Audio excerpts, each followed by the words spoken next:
Good evening, everyone, and welcome to another wonderful virtual program celebrating the exhibition Sporting Fashion, Outdoor Girls 1800 to 1960. We are so grateful to continue to host this exhibition and so much wonderful programming surrounding it. With that in mind, I do have just a couple of announcements about some upcoming programming before we get to the main event, hearing from Nicole Rudolph. This coming Thursday, we are going to be hosting the curators of the Sporting Fashion exhibition, Kevin Jones and Christine Johnson, who will be in the museum Thursday evening. There will be a cash bar starting at 5 with some food offerings as well, and then the talk will start at 6:30. This exhibition and all the related programming would not be possible without the help of our wonderful sponsors, especially the sponsors who helped bring this exhibition to the Quad Cities. So those sponsors include Bon Mar, Dean Toms, Alan and Julie Rankin, Pepsi Cola Bottling Company of Davenport, Mark and Rita Bawden, John and Kay Hall, Sue Quayle, Sue and Debbie Stafford, Rhythm City Casino, and Whitey's Ice Cream, as well as all of the major exhibition sponsors. With that in mind, we should also mention the people who, of course, organized the exhibition in the first place and have their own sponsors. That is, of course, the American Federation of the Arts, who are the organizers of the exhibition, and then the curators from whom the collection is pulled, the Fashion Institute of Design Merchandising, and their museum. And again, those curators who organized it were Kevin Jones and Christine Johnson, who will be at the Figge this coming Thursday. So please come out and see it. And it's just the perfect time to come and see Sporting Fashion because we are free to the public the entire month of April. And so you have about a little less than a month left to see the exhibition before it does leave the Figge on May 7th. And now, of course, to the kind of main event. Tonight, we are going to have the second installation of this two-part lecture series focusing on the progression of women's fashion during this period that has been put together for us by the wonderful clothing historian, YouTube personality, Nicole Rudolph. Some of you will already be familiar with Nicole's bio from joining us last week. And if you didn't catch the first installation of this lecture series, please go to the Figge's YouTube webpage and find that first video. It's all posted there online and you can watch the first half of this talk. But luckily, Nicole has put this talk together in such a way that you don't have to have viewed the first section before seeing tonight's lecture. I do also want to mention before I get into Nicole's many accolades that we encourage questions during this lecture. We ask that you put them in either the chat function or the question function. And at the end of the lecture, Nicole will respond to some of those. So Nicole Rudolph is a full-time fashion history content creator on YouTube, where she focuses on bringing her expertise in historic shoemaking, sewing, and tailoring to a broad international audience. She has an MFA in material culture from the University of Nebraska-Lincoln and a BFA in costume design from Ball State University in Muncie, excuse me. Before her career on YouTube took off, she worked for several years at the Colonial Williamsburg Foundation and as the artistic director and designer of American Duchess shoes. During this time, she has also had the opportunity to work with institutions such as the Museum of the American Revolution to reconstruct historic garments and textile goods for exhibits and experiments that provide insight to how these objects would have been made, used, and worn out. Now, without any further ado, I'm so happy to turn things over to Nicole. Nicole. Hello, thanks so much for that lovely introduction and welcome everyone. Welcome back to those that are returning. Like mentioned, I am doing this in two parts. You don't have to have seen the first part, but where we are picking up from the previous talk is that we talked about where these fashions came from. Where did they originate? Where did these source ideas for these come from? Who was making them? That's a really big question that is often left unanswered. And I began to realize going through this that around the period of the 1880s and 1890s, things started to shift. It was no longer that these were novel and unusual types of garments, but they became so normalized that they started to affect regular everyday fashion. And in fact, they had a huge influence going forward from there. So that is the point where we pick up, dealing with our bicycling. So bikes whether it's tricycles or bicycles, came in the 1880s, and they took off. There were rudimentary versions prior to this, but the version that we would find familiar today, and therefore is really functional and easy to use, is what comes out in the 1880s. If you've ever seen the really big wheeled versions, those were prior to this and a little bit difficult to get up onto. So this comes out, but as you can see from these images, it's a little impractical to be riding on a bicycle with a really long and full skirt. So even though safety bicycles are becoming a thing really quickly and they're trying to come up with new options, there had to be a change in fashion as well. They had to come up with a very specific type of attire for this.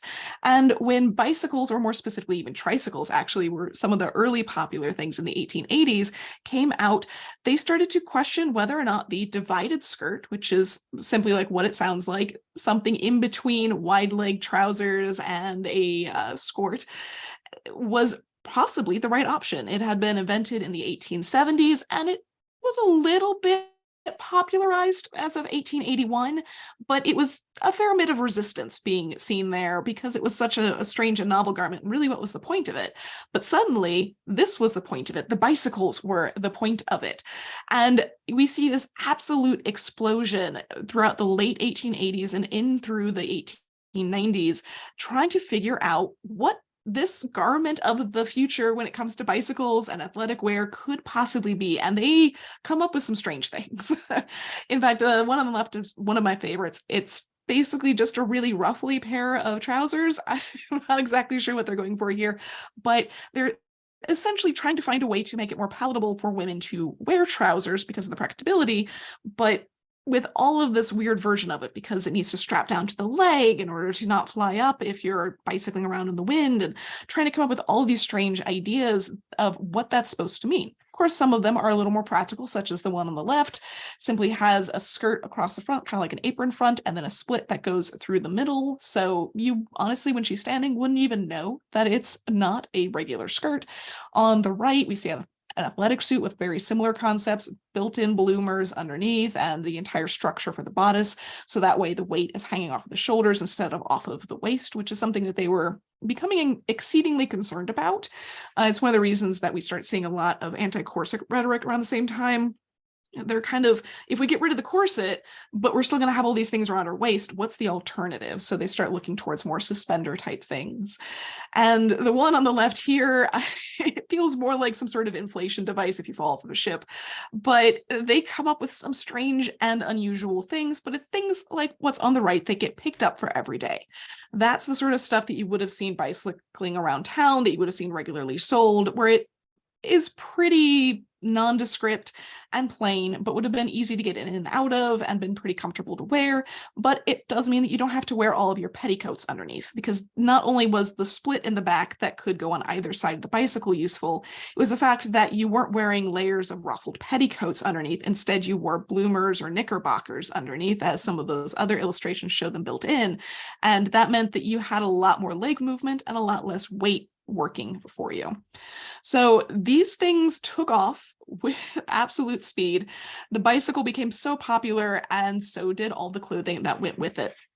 And so this is a great example. This catalog was made up of just a ton of different athletic wear, specifically bicycle suits, had quite a few pages. And so you can see that these things are being sold in catalogs, which were growing in popularity at the time. Montgomery Ward came out with their catalog in 1872. Sears came out with their catalog in 1888. And more companies, more and more department stores were coming out with catalogs. So that way, the things that they were offering were available to people all across the country. And these things were getting picked up in the UK as well, as the idea of it. But it meant that anybody, no matter where you were, even if you lived pretty far out in the country away from everything, you had access to these. All you had to do was send them your measurements and some information and some money, and you ended up with the same clothing that you could access in any of the cities. And you might look at these and wonder about the prices on them. There's a range of different prices that you're going to see on all of these different types of things. And the answer is that just like today, it's kind of complicated. It's like asking how much is a pair of jeans. There's a wide range there. But these two garments, which are in the exhibition, these two sets, I thought were a great example of the comparisons of very similar garments. So you have a very expensive silk, clearly custom made. This is not something that would have been made in mass production and sold to people nearly in the same way that the one on the right is much plainer, simpler, probably wool fabrics and cotton fabrics, things that are less expensive and honestly looks like it can be more mass produced and less of a matter of size. Well, this is a great example because in 1896, Harper's Bazaar had an article that talked about bicycle attire, and it recommended that you have two summer bicycle suits, depending on the sort of weather where you lived. But in terms of the cost for those, it widely varies. So I said you could have a very expensive one out of double-faced cloth, which is a type of pretty expensive wool. So it's good on both sides, and it's usually pretty dense and therefore a little bit more expensive. And that can mean $50 per suit. But you can get one out of what they called linen covert cloth for only $7, though they say it will likely be made by a cheap dressmaker who's just copying the patterns out of catalogs at that point. But you can also find them from large establishments in places like New York City, where they're ready-made at $5 and less.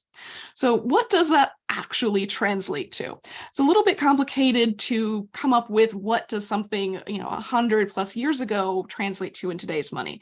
But you can see a variety of different prices here. So it goes everywhere from about a couple dollars, about $2 up to $12 is the most expensive. And that's for an entire tailor-made walking suit. Like this is a lot of time goes into this, a lot of money, a lot of fabric, a lot of good fabric from the sounds of it. The easiest way to think about it is that people in that era, the average working person, so somebody who was considered a skilled laborer, which is the job that encompasses things like blacksmiths or higher up, people working in iron and railroads, people working in factories, but in more skilled jobs. So not somebody doing a simple assembly job, but somebody who has gone through a sort of education process. So the bulk, the middle grouping of laborers, they're making usually about $2 to $3 a day. And compare that to today, where our median wage in the US of what's probably going to be a pretty comparable sort of group is about $100 a day.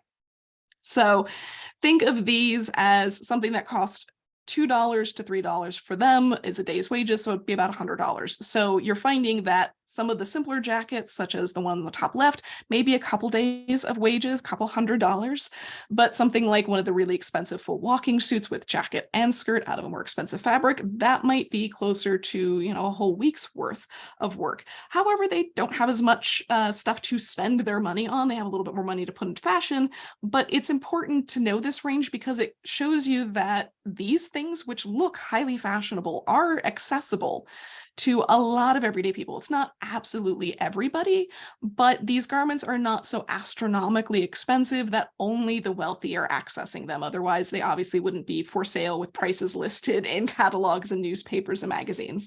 So these things are available in a wide range of options depending on what you have to throw at it. And women are quickly realizing that these sorts of suits are not just for bicycling. They're not just for hiking. They're not just for hunting. They are really practical for every day. This is an article that there are honestly even more pages than this in this article, and they go into all of the usefulness for bad weather. So if it's raining, sleeting, windy, this makes so much more sense rather than dealing with a wet hem that you're having to lift up, and therefore you're likely to end up flashing way more people with trying to manage and wrangle this really uncomfortably wet hem than just a shorter skirt. So why do some find the shorter skirt to be an issue when you'd see that much leg anyway, and you'd be having a much worse day with a wet hem, much like, we deal with that today when our jeans get wet. Everything's just bad from then on. So they're starting to see this as the new option, the practical option. If I buy this, I can do more than just bicycle in it. I can wear this for bad weather. I can wear this for every day walking about, maybe more than that. So it's suddenly a really great investment option. And for that reason and many others, we start to see it move outside of just tailors and department stores into sewing patterns. Sewing patterns are still a relatively novel concept at this time. You might have seen sewing pattern sheets prior to this, where it's just one giant sheet of paper that you could purchase out of a magazine or catalog, and it would come with a good 10 patterns overlaid on top of each other. No sizes, no instructions, just a whole bunch of really confusing dotted lines and dashed lines that you have to figure out what you're looking at. And these are now turning into sized patterns. These are turning into patterns with instructions that are much clearer and single. And so you aren't having to deal with the mess. This is becoming a popular thing. More and more people have sewing machines, more and more people have free time. There are more and more machines making everything cheaper and easier. Fabric is cheaper. This is a much more practical thing to do at home. They didn't really have a need to before. It would have been too expensive and too time consuming, but suddenly they have these choices. The Delineator is one of the best magazines for this. They just sell nothing but all these different patterns that you can get, and they have page after page of this.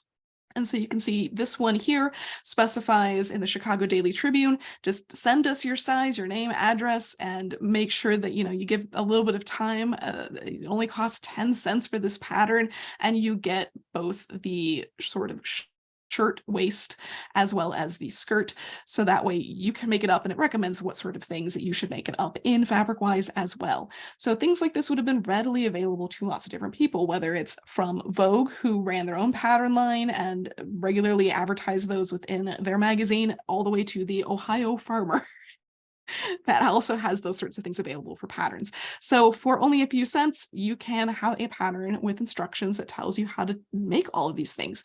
And, then you have all your choice in terms of cost when it comes to fabric. So there's just more and more of these sorts of patterns available, whether it's for jackets, skirts, waistcoats, shirts, and simply wearing a skirt and a shirt waist like the lady on the right here becomes increasingly more common, especially for summer weather. I mean, you can imagine that seems so much more comfortable than a really heavy, ruffly dress with all sorts of layers and frills on it. That looks like it'd be much easier for summer weather. And these suits are still the core part of this, but those suits are a little bit more complex than what usually goes into most of these patterns. And not surprisingly, as women are realizing how useful these suits are, tailors are also realizing how useful these women who want suits suddenly are. So garments like this start to be advertised in all sorts of magazines and newspapers as ads for that as well. And you start seeing companies like Redfern becomes one of the really famous women's tailored garment manufacturers of that era. They become extremely well known, especially for bicycle clothing and other sorts of sportswear. Tailored gowns become all the rage. Today we would look at those and go, oh, that's a suit, but they were still calling them something in between because they were looking at men's suits and seeing the comparisons there. And of course, the tailored things that were being made for women are being made by tailors in the same way that they had been made for men, but they're simplifying it. They don't necessarily need all the structure and the padding. Not all men's garments do. There are plenty of really simple tailored men's garments, but the thing that makes these tailored is not just a tailor worked on them, because dressmakers picked up these habits too. They also are looking at simpler things.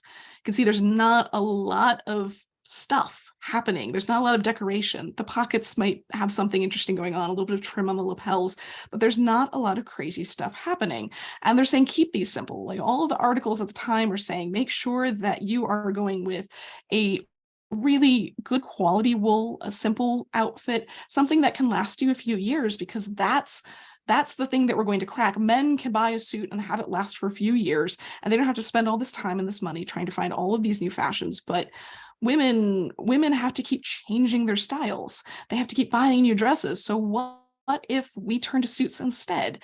What new options might await us, not only in comfort, but in money and in time spent on all of these concerns? So you start seeing tons of advertisements for tailor-made suits, tailor-made dresses, tailors who are making women's wear. They know that they can make a lot of money off of this if they also make women's wear. And it's nothing new to them. They don't have to buy new supplies or learn new techniques. It's all the same stuff. In fact, the dressmakers start picking up tailoring techniques. They start putting linen canvas layers inside of their bodices and fully lining them, so that way everything's hidden on the inside. They're still building them in the same basic pattern and design that they were doing before, but they're just simply adding a little bit more structure, adding a little bit of the pizzazz for tailored garments and clean lines and the right finishes on them. So you start seeing everybody trying to get in on this tailoring trend, and women are benefiting from it. And you're seeing it go far outside of just sportswear, though obviously ladies walking, golfing, and cycling suits, they're still selling these as something to be active in. The walking suit, the walking dress becomes the phrase of that decade and into the 1900s, as they're looking for a way to express these sportier things, these tailored things, without necessarily putting terms onto them that mean that they're losing customers because they think it's just for tennis, just for hiking. It's like, no, you can wear this for walking. Everybody has to walk. So we see more and more advertisements in all sorts of different places, constantly trying to find more women to come in and benefit from the tailoring business. And women are loving it because they're comfortable. Tailors are loving it because they're making a ton of money. Department stores are making a ton of money too. And the groups that we briefly talked about last time, whereas all of these groups that are concerned with women's health, they're concerned with women's rights, women's voting, all of those different things, they kind of go together hand in hand in a lot of cases, where they're trying to find a way to free women up from the weight, literally and figuratively, of the situation that they're in. And so the health reasons for these sorts of garments become incredibly popular. The fact that they are lighter weight, you don't have all of these different layers of petticoats and ruffles and heavy silks and things like that. Instead, you're looking towards really simple, less fitted, less structured, looser, easier things. And suddenly the health is a big thing for them. They really love the fact that you can do sports in this, yes, or you can just live more comfortably and more healthily. And it's no surprising that women start looking towards that style. And the outdoor costume even becomes a little, like, it's an actual article that's in Harper's Bazaar repeatedly. They have an entire section that's just outdoor costumes. And so they're looking for these new terms. They don't want to limit it to just sportswear for women or athletic wear or just tennis or just croquet. They're trying to come up with a new terminology for this, because sports doesn't necessarily sell to everyone, but outdoor costumes, well, everybody goes outdoor. And that's one of the things that I really love about this exhibit, is that's the terminology that was chosen, because it's not just about sports attire, it's about walking dresses and picnic dresses and what you just generally do when you go outdoors. And they were picking up on this at the beginning portion of the 20th century, realizing this is the way forward. This is what will sell our products to people. And the fact that these are definitely sporty inspired, but you don't have to be doing sports or sporting. You can be motoring, you can be walking, you can be doing all these things, and these become normalized. And this is what you expect women to be wearing, and women expect to be buying, rather than the novel and strange things that they were looking for custom made from their tailor only a couple of decades before. And they realize it's no longer a fad. This particular article I loved. Up at the beginning, it says, every once in a while, somebody remarks with devout thanksgiving in his tone that the athletic girl has gone out of fashion and that the fad for mannishness in sports and attire has subsided. But it's not true. It's no longer a fad. It's just the expectation that it's taken as a matter of fact, is the way that they put it. That a matter of course, excuse me, they are expecting women to be wearing these things on a regular basis, even if they're not out doing those different things. So by the time we reach the 19 teens, it's not a fad. It's not a fun little spark of creativity or interest or the latest thing that's going to go out. This is normal. This is every day. And women expect to be able to find and purchase these sorts of garments, which is a really important thing, because now the question is, how do we display these? How do we start to sell these? And what effect is this going to have on the rest of women's clothing? Because these start to blend. The styles that we're seeing here in 1911 aren't terribly different than the regular styles. Sports versus regular clothing starts to blend really, really fast. And they're still noting that it's mannish attire, it's mannish styling, it's still more tailored. They basically move from the term tailored to mannish at this time. And it's just referring to anything that is more suit-like, whether it has a skirt or knickerbockers or any sort of other split garment for the bottom. The mannish term is what comes in and actually lasts well through the 1930s and into the 1940s for this sort of style. But it's changing women's expectations, not only of what they can wear for this, but for everyday fashion. The article on the right here mentions that women are now starting to shave their underarms due to evening gowns being sleeveless and sports attire being more often sleeveless. So they're not only starting to, this whole new thing that we now consider a really normal part of our society is starting up here in part due to sportswear. And they also in this article mention that women are expecting their clothing to be washable. So on the left, we see the crepe de chine wash frocks. So suddenly there's this huge boom of advertisements for washable clothing for women. It's not that stuff wasn't washable before. It's the fact that your outer garments weren't meant to be washable. When they have a lot of decor and trim and things like that, they're not meant to go into water and soap and get agitated. Instead, the expectation is that you have a lot of undergarments layered that are washable. So historically, you have a shift or a shirt, a chemise, something, a slip of sort that goes underneath. And a lot of time periods, it covers a good portion of your arms as well. So that way, all of your really sweaty parts are up against the thing that is linen or cotton and can be washed. It's white, light colors, it's going to be scrubbed and bleached as it needs to be. And then your outer clothing is protected from all of your sweat and body oils and things like that. But now they're getting used to lighter weight layers. They're leaving off corsets, they're leaving off the chemise, they're wearing smaller slips and smaller undergarments, and they're expecting that the outer clothing can be washable, just like their sports clothing is. So all of a sudden, regular fashion is going to have to keep up with sports fashion. It's no longer the other way around. And they're trying to figure out in these department stores, especially, how are we going to label this and sell it? Because it's starting to affect each other so much. How do you classify what is sports clothing? Because even if you come up with a concept, it's more than just suits. It's maybe out of specific fabrics, or maybe it's a specific cut or style, but women are looking to it for every day. So if we put sports attire into an entirely different section, what happens to those women that are coming shopping? And they're looking for perhaps a really comfortable dress or suit, but they don't necessarily think of it as sports attire. They're just looking for a new suit. Do they need to also go visit that area? And so they're coming with this conundrum of, where do we put this stuff? Do we blend it in with the regular women's clothing? Do we set up an entire separate department for it? How do we make sure that they go back and forth and double check where these things are? Because there are plenty of women who, as they say, prefer mannish coats, sweaters, and things like that.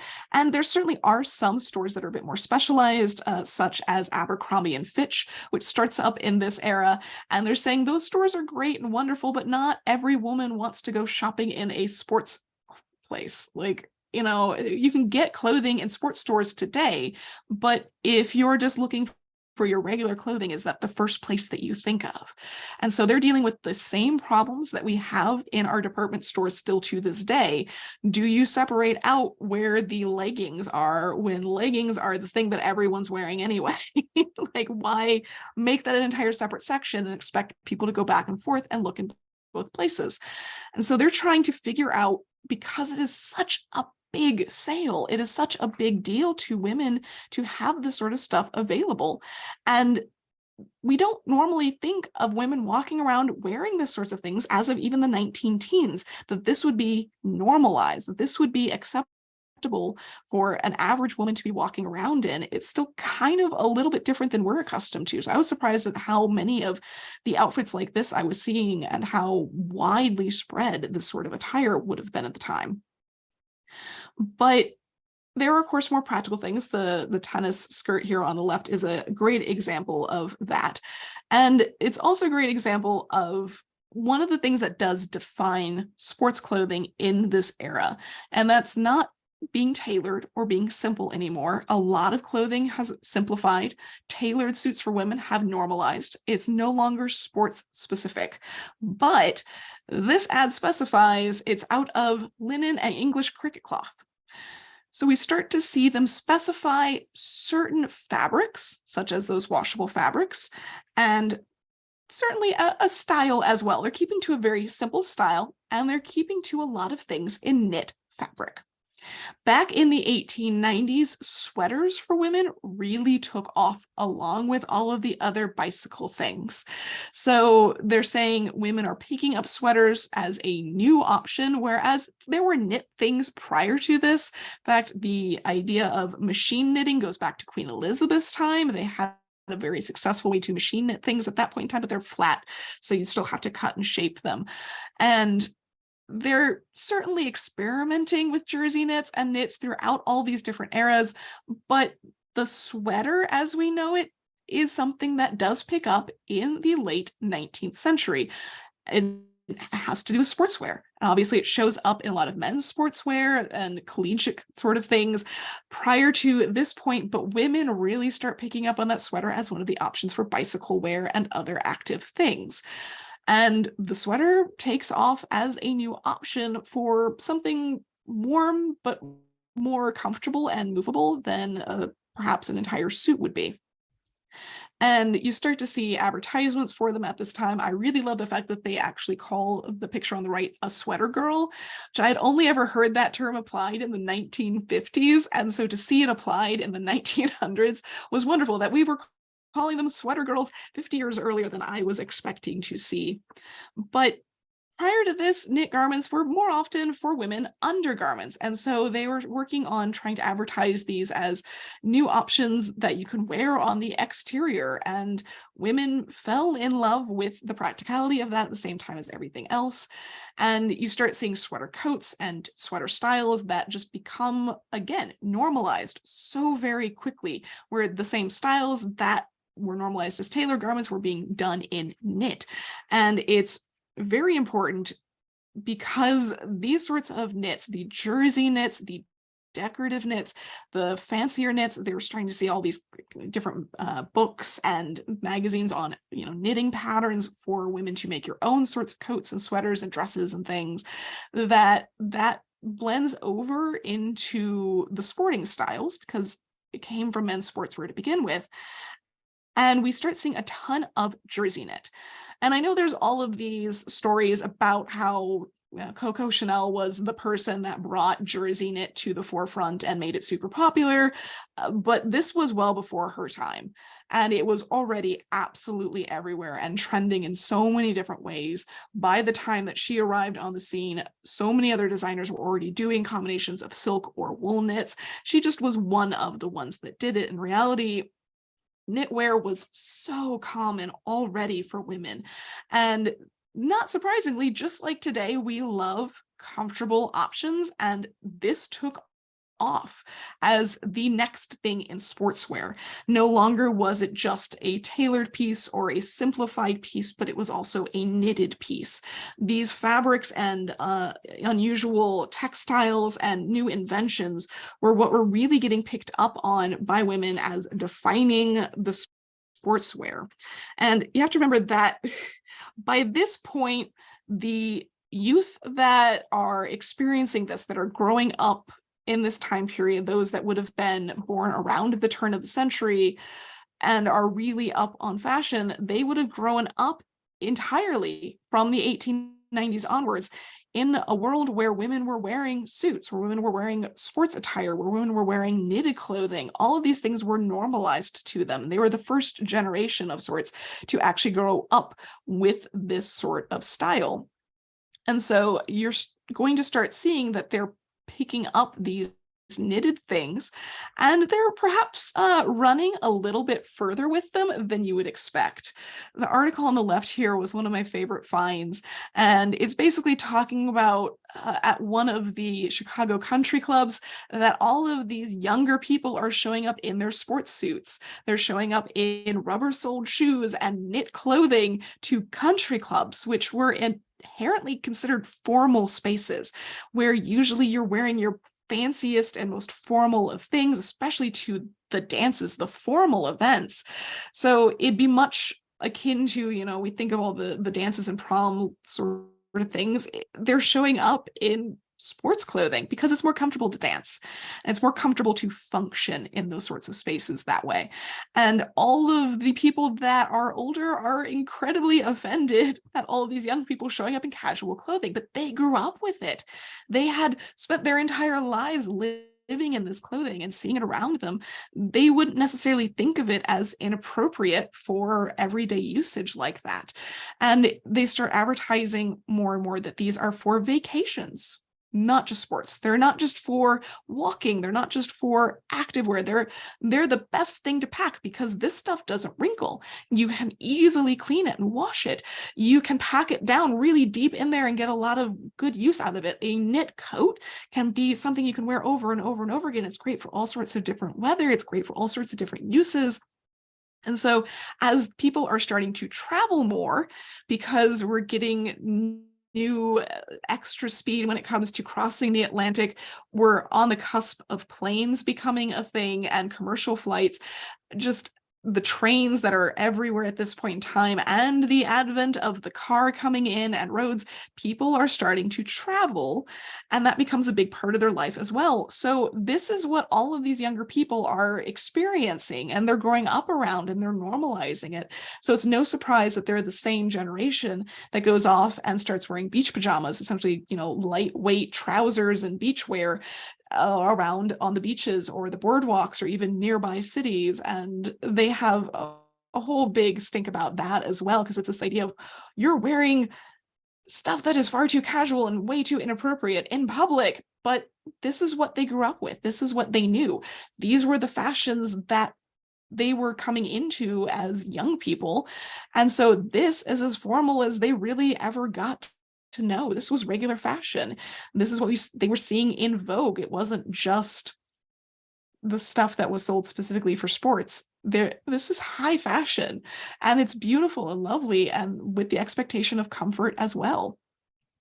And then, of course, another really big event happens, which is World War I. And with all the terrible things that happened with World War I, it also advances our technology at an amazing speed. So we all are used to zippers in our regular daily lives, and the slide fastener, as it was known in its earlier days, was around in rudimentary formats in the 19th century, but it wasn't until World War I that it really took off and became a common usage thing, because it was really useful in uniforms of that era, in boots specifically. It became a really big thing in shoes because that allowed for them to take the boots on and off more easily, which was a problem when they're dealing with wet trenches, things like that. So the zipper became popularized because it was being used for those uniforms, and it was brought back over by the soldiers. And much the same thing is happening with this article. They're talking about the fact that the sports clothing and all the elements of it are being picked up and utilized in the uniforms for the soldiers, both men and women, over fighting the war. And they're bringing these things back with them, and they're bringing the expectations of these functional and useful garments back with them.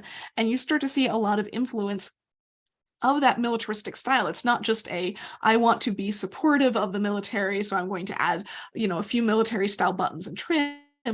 It's the fact that people are wearing this every day and then coming home and not wanting to go back to the way that it was, the uncomfortable things that they might have had before, or they just want to keep things like zippers around. It makes perfect sense. And so that was one of the big influences that happens around this time, because it not only changes the way that we wear clothing, experience clothing, but it also changes what's available. So one of the other inventions that was really taking off in the 19-teens goes back much further, and that's rubber. So by the 1850s, we had figured out how to vulcanize rubber and how to keep it from essentially falling apart and degrading really fast after we brought it over, since it is a natural thing. And with the 1860s through the 1880s, lawn tennis became a really popular sport. And so by the 1880s, we're starting to see what we consider tennis shoes. And that was exactly what they called them, lawn tennis shoes. So that's where that terminology comes from. And what makes them different is that they are rubber soled rather than leather soled. They have a little bit more grip, especially on the surfaces that they're playing lawn tennis on. So all of a sudden, there's this new style of shoe that has better grip and it's lower heels, really comfortable, really easy to move around in. It's based off of the Oxford, which had been around for a few decades at that point in time. And we start seeing tennis shoes. Of course, they aren't the only sports shoe on the market. In the 1890s, you have the iconic bicycle boot, which is a very short-lived fad, though bicycles do continue on much longer than that short little period, and bicycle suits sort of morph into being the new tailored garments for women. Bicycle boots really only pick up around 1895, 1896, and they are pretty much out of fashion by 1901. And that's because when you look at these, they have a very low heel and a long pointed toe. And that's the style of all shoes for women in that mid 1890s. But by the end of the decade, they start getting a higher heel and a rounded toe. And frankly, that boot doesn't really balance as well. And I found articles saying, yeah, this looks really stupid. When we try to do a higher heel, it's also really impractical for walking and really impractical for the bicycle. So why are we continuing to put this much time, effort, money? These aren't the most comfortable things to walk around in. They're not that flexible. They had moved from all leather in 1895, 1896 to by like 1898, which is probably more about when this pair is from. They're doing a lot more canvas and fabric, so it was more flexible and bendable. But this is the same era where the tennis shoe, the Oxford, other types of boots are immensely popular. Oxfords had been around for men prior to that, and there were some examples for women, but they weren't really extremely common and extremely popular for women until the 1890s. And the boot styles usually are short ankle boots. That's kind of the most common. They're moving away from the button boot style and going back to a lacing style, but they're putting the lacing in the front rather than on the side. So these are incredibly practical types of shoes and comfortable types of shoes that they're selling for different sportswear, and that's what continues through rather than the bicycle boot. So the tennis shoe survives, the Oxford survives, and the bicycle boot not so much. So we get companies like Jansen, which is still a well-known brand for sportswear for many, many decades after that. We start to see more and more examples of just those practical Oxfords and simple styles that are really functional. They're just making them out of canvas or lighter weight leathers if you want them to be a sports shoe. So the white canvas rubber soled shoe becomes a norm as of the 1890s even, and that gets carried over into different styles. One of the few examples I can find, because obviously there are only so many surviving shoes with rubber soles from the late 19th century and early 20th century, that rubber, though it is scientifically sound enough to last for quite a while, asking it to last over 100 years is not likely to happen. We've all had plenty of things within our lifespan of rubber just absolutely disintegrate. So a lot of these examples just didn't survive. So it's more advertisements than real living examples at this point in time, because they've just all disintegrated into dust and broken bits of rubber. But they were becoming much more popular, and that was in large part due to the World War I era, because what was a sporting shoe prior to that, when most shoes were leather soled, really required the fact that there was a limited resource of rubber.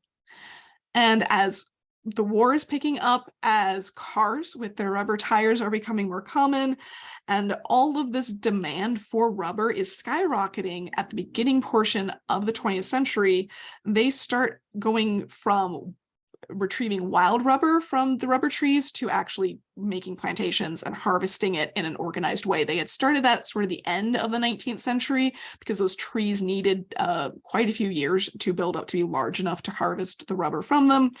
And so this was the point where suddenly it was available in the 19-teens, and which was very fortunate when it came to World War I, but it also meant that suddenly these shoes were much more available. Rubber soles became a new option that wasn't just for tennis, just for sports, but instead more and more shoes came with rubber soles as an option. And in general, all of these things add up to the fact that we're going through yet another shift of what is sportswear. If all of this stuff has become so normalized, we went from sportswear being something that was very specific to the sports to something that was heavily tailored and very structurally different than most of the other clothing, to simplified lines, jersey knits, things like that. What is sportswear now? They were discussing that in the 19 teens with those department stores, but now we're moving forward into what is the future of sportswear and how do we define it? Well, it basically becomes synonymous with casual as of the 1920s.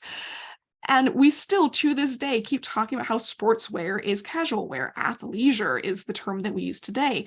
And this is the origins of that. Sportswear is synonymous with casual. It's knit fabrics, it's simple lines, it's meant for less formal occasions, but the idea of what occasions it's acceptable for will keep growing, because it might have been only acceptable on the sports field or exercising at one point, but now it's acceptable if you're on a cruise, if you're on vacation, if you're at the beach, if you're going to school, if you are just working out in your garden or walking about town and having a nice luncheon. It's becoming acceptable in warmer places, and it's still defined as casual, but that's where we're headed, into what they call California casual. And this is the turning point in the 1920s and 30s, of course, when Los Angeles, Hollywood takes off, and all of a sudden fashion inspiration and fashion sources are not just coming from Europe or even New York City. We have a whole new location to look to, because in Los Angeles, they have a very different type of weather and they have a very different type of lifestyle. It's all very much new money. There's not the old established concept of this is the way that we do things, this is the way that things are. And suddenly casual is possible out there. And it's, when it comes to the weather, it's always nice weather. So why not? It makes sense. And so those people that are out there that are on stage, on screen, being taking pictures of and being in movies, they're wearing casual garments. And this particular style becomes well known as casual California style. And more places pick up on selling it. So you start seeing more and more layouts in Vogue and Harper's Bazaar and all these major publications where you're expecting high fashion. Well, this is now high fashion. And they're looking all over the US as California inspiring these places. And suddenly casual is not just for casual circumstances. It is the ultimate everyday, that it can be worn for just about anything during daytime. And it's not just knitwear, it also is what sort of ushers in the acceptance of women wearing pants. It's what ushers in the acceptance of so many different styles that you just didn't really see that much before. You can see the short sleeves and buttons and zippers and all sorts of things in women's garments that would have been considered as far too casual for most things. But for California, it's normal. I mean, look at 1939 image. This is from the World's Fair. And the clothing that she's wearing would have been considered really unacceptable in public for, honestly, just a few years prior. She's wearing trousers, she's wearing open-toed shoes that are basically sandals, she's wearing a loose-fitted jacket and an open-collared shirt. Everything about this screams casual. And it's such a novel concept, but it comes out of sportswear. So in reality, the clothing that we are accustomed to wearing today, because this is what sets off the rest of the 20th century and all the different fashions that come from there, with jeans and women moving into wearing pants more and wearing more masculine styles or wearing more casual styles, all of the sportswear and knitwear that really takes off in the 1970s. This is where it starts. This is where it originates. So it's not just our modern sportswear that we can look back and say, that has been developed out of all of these decades and decades of women's sports attire. It's literally all of our clothing. All of it comes down to the sportswear to tailor wear to simplified casual wear pipeline that occurred at this point in time. And they recognize that. They still mention sports a lot. They still mention sportswear. They still mention, the casualness of this and the tailored styles of this, the simple styles of all of these things. And so these are the things that they are moving towards, where it is sportswear in a way, but it's also absolutely everyday clothing and regularly functioning. It's just heavily affected and inspired by all of the different types of sportswear and tailored wear and simplified things that women were wearing for decades and decades prior to that. So honestly, as much as I knew a lot of this information before I started researching for this talk, it was amazing to me to see just how smooth and clean of a transition it was between all of these things. I expected there to be a little bit of evidence of that, but there was just so much discussion about what is sportswear and where is it going next? Has it normalized? Is it just a fad? What do we do with it and how do we define it? And do we allow it? And the arguments that were happening over it were so public because of the era that this sort of stuff was happening, and they were so well published, and they consciously throughout the entire thing recognized what was happening, which is very rare. Most of the time things happen and then people look back and go, wait, 20 years ago it was different. When did that happen? Why was that? Oh no, just like we completely lost the reason as to why left over right, right over left. They were confused about it at the time because it started in the 1880s, and by 1900 they're like, wait, why did that happen? Oh. So the fact that they were conscious through this whole thing and aware of what was happening to sports clothing and aware that it was becoming the norm and affecting regular clothing is absolutely wonderful and so unusual. And I really enjoyed that aspect of it. So that's most of what I have to talk on today. I'm glad to start answering any questions that you guys have on any of this or go into greater detail on any of these topics. I do know last, I guess 2 weeks ago, I had a few questions about books. And so I did want to grab a few of the books that I've been referencing. Obviously, first and foremost, while you guys start filling out questions or anything, we have the book of the actual exhibit, which is Sporting Fashion. And this thing is, I cannot express to you how heavy and thorough this thing is. So definitely, even if you don't get a chance to go see the exhibit, I highly recommend picking up the book. The one from last week is called Bikes and Bloomers. And this one, she goes into detail about the different types of bloomers that were, and bike skirts, divided skirts, things like that, that were being patented at the time, and recreates a few of them and kind of tests them out. And then I also picked up the sports shoe. So if you want to know more about the tennis shoe, the sports shoe, and all of that, definitely recommend that one, looking at the history of rubber sports shoes, because there is a lot more than I was able to go into today, because there's just so much information crammed into each one of these topics. I mean, not only do we have all these major changes in suits and dresses and shoes, it also is a major part of what changed all of the undergarments.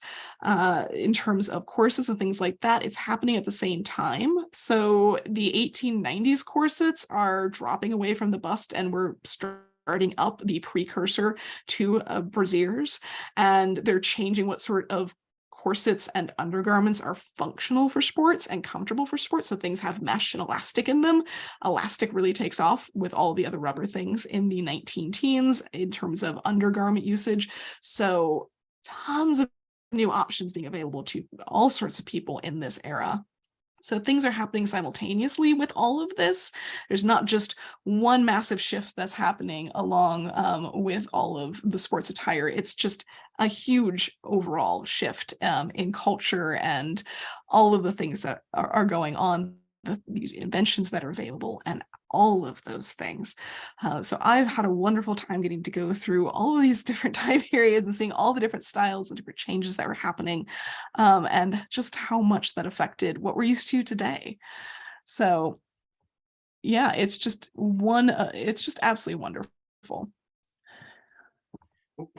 Nicole, I want to thank you for that lovely progression through history that you just taken us on. I do have a couple of questions that just came in the chat. And one of the things that I feel like people are wondering is like, what's next for you? What is your next project that you're going into? I've actually just been finishing up a project very similar to this sort of stuff. I've been working on an 1890s suit for a woman, so with the divided skirt and the knickerbockers and the jacket. I'm nearly completed with it. So most of the videos of the construction are up. The shoe video is the next one for this week. But I'm going to be taking a lot of this and applying it to things with women's tailoring of the era. That's my next area of research and time. I've actually been collecting my own antique garments to understand what's going on in the inside of these, to know what the difference is between tailoring for men's garments and women's garments and how they overlap and all that. So I've been literally digging into the interiors of a lot of the sorts of things that I was showing pictures of, trying to understand how they're actually made and therefore how they would look on the body and function like that. So that's what I am deep into, though I only have a few months on that before I'll have to change gears to something else. But that is the way of social media, it seems. One of the questions that just came in was in one of the newspaper articles that you showed, it mentioned a skeleton lining in the California casual style. They were asking if you could explain what that is. Yeah, I don't know which, there's so many words in here. I don't know which one that is. Possibly this one. But a skeleton lining, depending on what they're talking about, I'm probably one of these.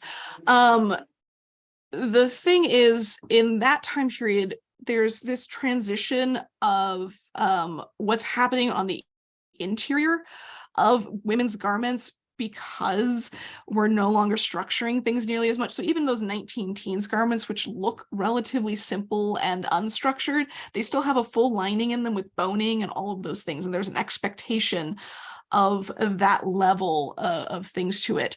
But in the 1920s, we lose that entirely.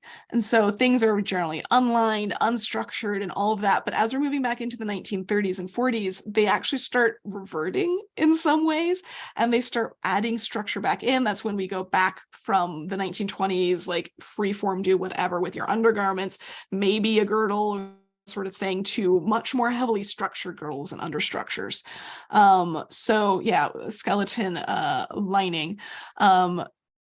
So in this case, it's actually specifying it's a reversible fabric, so there's no visible lining.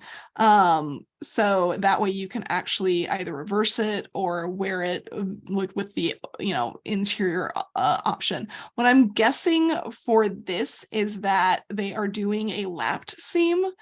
So that way you don't actually have raw edges on the inside. You can overlap your seams in a way where they completely hide. So that's likely what they're doing, and they're just calling it something fancy. But the fact that they have to explain a little bit about generally done in one of the reversible fabrics, so the absence of complete lining is no drawback, a lot of those terms are the sorts of things where that becomes like the selling feature of different brands. So that would be my guess, is that sorry, not outside. They're talking about that sort of style. I've definitely seen plenty of lighter weight, unlined women's garments from around the 1930s and 40s that have that completely finished interior with no lining, with no binding on the seams, that's meant to be completely visible either way. So that's what that one likely means based off of their description in there. So tape seams and reversible fabrics unlined. Yep. So yeah, a weird little addition, but I guess it's kind of indicative of the sort of styles that they're the expectations that they have of clothing at this time, in terms of how functional or lightweight and easy to wear and usability. I recently did a coat, so I was like, how can I make this reversible? I'm like, that is a feat I do not know at this moment. Being able to do stuff like that can make things incredibly complex, but it becomes a selling point. I'm wondering, so, fashion is often described as being fairly cyclical. These things always are coming back, and there's this resurgence in things that haven't been seen in decades. I'm wondering, what are these historical styles that have been kind of, left behind that you think are due for a resurgence, or that you'd like to see a resurgence? Honestly, I think, well, I know that in a way we can continue to have our own versions of the divided skirt. I grew up with skirts as the standard of my childhood in the 90s. And they've come and gone a number of times over. Right now, the bike shorts underneath the skirt seem to be trending. So we're going through another one of those little Renaissance sort of things, but obviously that's for much shorter styles. And in general, it's just, I'm glad the wide leg comfortable thing has come back in for women's wear, but I definitely feel like the divided skirt could be more usable in different ways. I'm also always a proponent for women's tailoring, as you look really formal without actually wearing something feeling really formal. So I would definitely like to see a resurgence in tailoring, if for no other reason than just the wonderful aesthetics of it. We are due for that. We're seeing some coming back in terms of women's suits being trendy again. They were super trendy in like the 1970s and into the 80s, and they kind of fell off after that. Especially in the 2000s, is just far too casual for it. So we're seeing another turnaround on that one. I'm trying to think what else you've been due for. I've seen some 1890s giant sleeves, like some of the sweaters and suits that we were looking at. Those I've seen on the runway and are quite comfortable. I'm always a big proponent of larger sleeves for easier movement. Things like that. So I think a lot of the stuff that I've shown in here is going to definitely come back around. I would love to see some of that more 1910s and 1920s knitwear.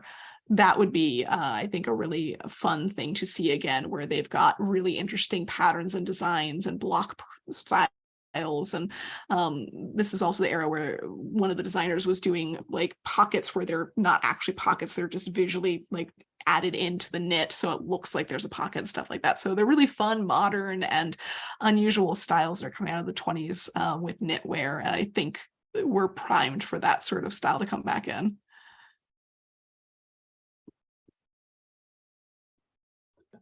I'm wondering too, one, I would like to advocate for the leg of mutton to come back as a sleeve style. I think that needs to be a thing.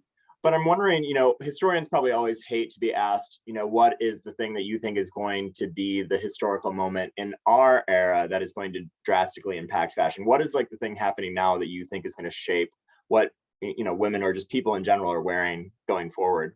Yeah, I've actually thought about this a lot.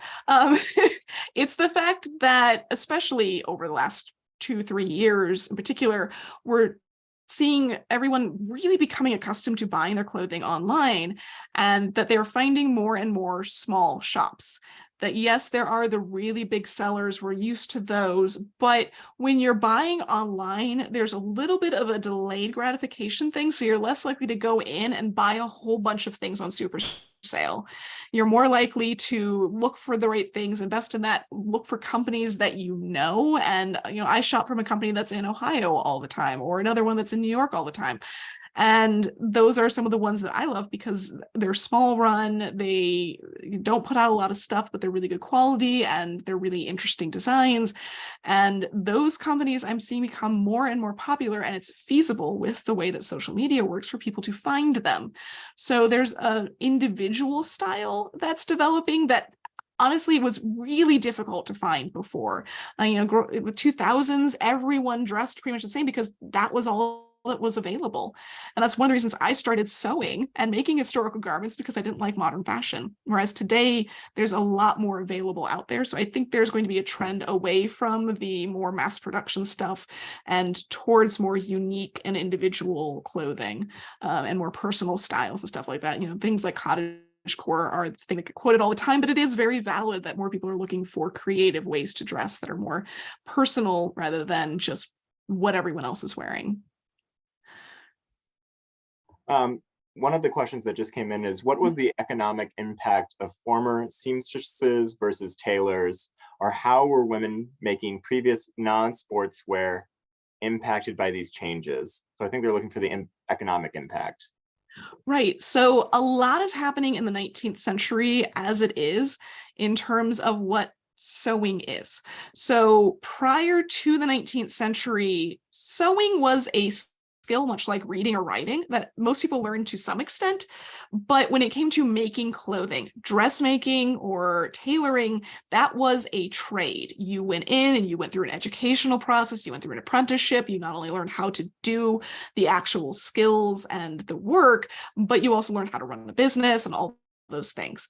And so when you reach the 19th century, that starts to change because of the Industrial Revolution and the mass production. And so sewing becomes considered an unskilled trade. It becomes an unskilled labor.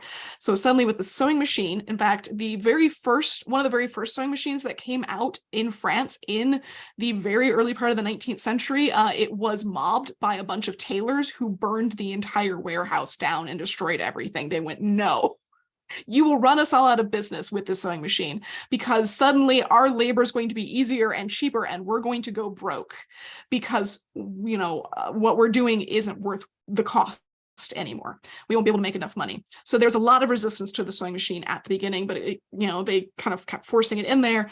And with that and the fact that most of this clothing that we're looking at, especially for this week where we're looking at 1880s and onwards, most of it's being mass produced by large shops full of men and women sitting at sewing machines and just churning this stuff out. Even the really expensive stuff like Worth gowns. He had a huge warehouse that was just churning out bases and then they'd cover them in trim. But it was the same gown done 50 times over per season, like for just whatever range of women. So it means, so all of the changes that were happening and the simplification and the sportswear styling and the sewing machine and everything that's going on means that it goes from being a job that you can get an education in and guaranteed get money by being even just halfway decent to being an unskilled job that pays almost no money and being considered a women's job, a women's thing. Like sewing wasn't gendered until the 19th century. So then it becomes like a hobby, which is where the sewing patterns come in, and that creates all sorts of problems because now there's an expectation that you can sew at home, you can do things yourself. And it's like, so you're asking us to do more unpaid labor. Great. So there's a whole lot that goes with it. That's not just the sportswear impact, but it was feeding along with all of those things. The expectation of clothing being simpler and cheaper and easier to acquire and easier to make and all of those things. So it's less the thing that caused it and more just a really great way to look at the changes that were happening because you can see the patterns coming out in the department store selling things cheaply and the tailors struggling to get whatever clients they can. So you can see that evidenced throughout the whole way through. So another question just came in, and you've already kind of touched on this some. We are coming off a pandemic that saw the resurgence of house dresses. So they're asking again, how many of these trends coincide with world events? So you've touched on some, but are there others that you want to highlight? Oh yeah, I mean, any time that we have a major world event, war, anything that, especially when it creates it affects supply chains. So obviously for us with the pandemic, staying in the house for a year dramatically changed or plus changed what we're wearing and what we're doing on a personal level. But we still are dealing with the effects of we don't have supplies. There's still a number of things that are like, yeah, we got stuck with manufacturing and it's taking an extra year. And that was even more extreme when you think of things like world wars or all the stuff that's happening in the 19th century where there are so many little wars that happen throughout Europe and the world because Europe's trying to colonize absolutely everywhere in the 19th century and they're stretching themselves thin, but that's also they're looking for the supplies like those rubber trees and trying to find spaces to expand that sort of stuff. So the availability of goods is constantly fluctuating when we have things like the world wars or major battles that are taking place in different places, but at the same time it tends to then swing the other way because after we have no availability of things throughout the World War II is a great example. They kept the restrictions on how much food and how much cloth and how many buttons things could have throughout the 1930s and into the 1940s, and they weren't even let off of until the late 1940s for like the UK and places like that, where you could suddenly have however many buttons on your dress that you wanted. That was literally a regulation that they had in the UK. And we had similar things in the US, but they weren't as extreme because our literal land wasn't affected by bombing and things like that.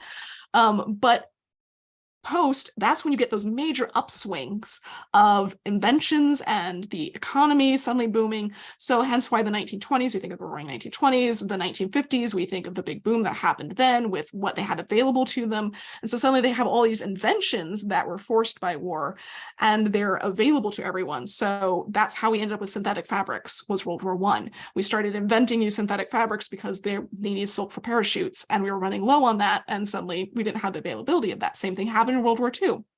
That's when we end up with nylon because we needed another option for silk replacement for women's hosiery and other things like that.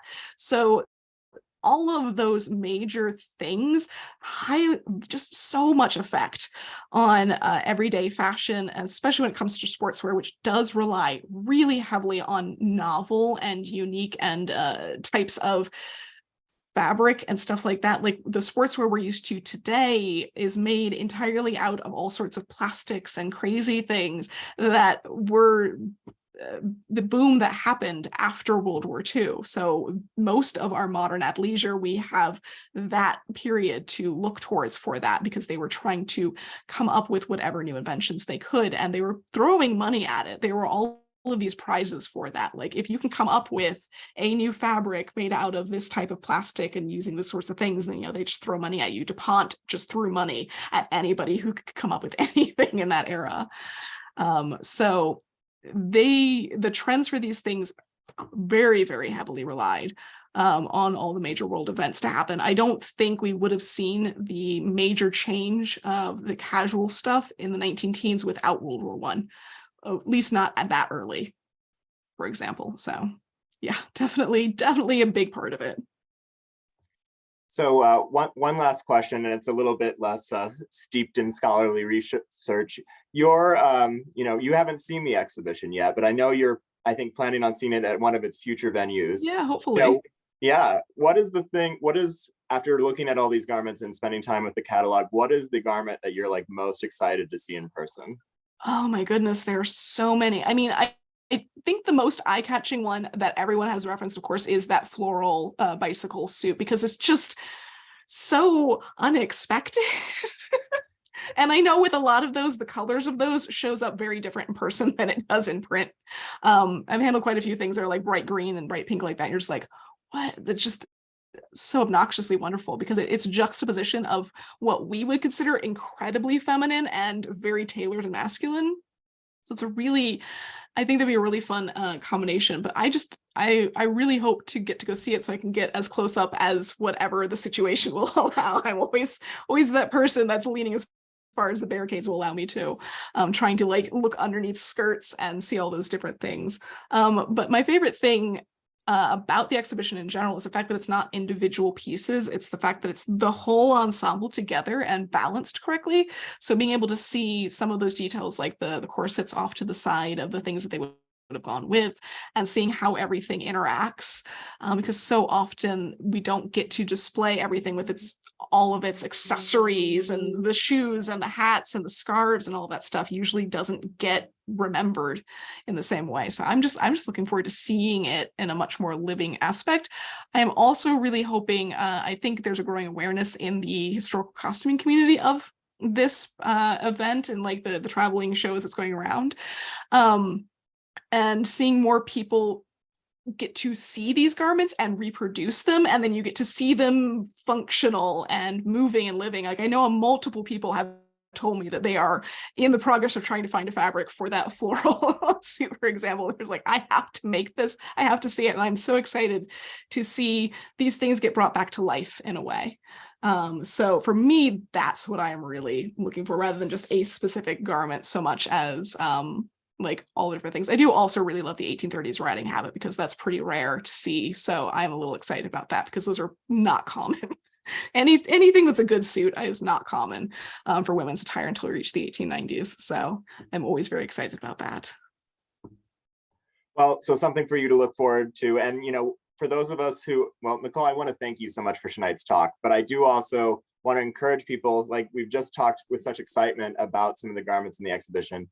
Please come out, see it. It's open to the public until May 7th, when it unfortunately has to get packed up and shipped onto its next venue, where Nicole will get a chance to see it. But we are also free the whole month of April, so you have a wonderful chance to see it now. And if you're interested in more programming about sporting fashion, please tune in to the curator talk between Kevin Jones and Christina Johnson. That'll happen this coming Thursday at the Figge. If you can't be there live, that will of course also be recorded and will likely be posted to the Figge YouTube, where you can also catch Nicole Rudolph's first iteration of this talk that led into tonight's talk. So Nicole, again, wonderful to hear you lead us through all this. And I'm sad there's not a third installation, but we'll have to catch you on your YouTube page. Yes, all of this will keep getting filtered into so many videos. You never know where this stuff needs to pop up again. That's the great thing about this sort of history. It is all so much more related than you would ever imagine. Well, thank you again, Nicole, and thank you all for joining us, and we'll see you again at the Figge.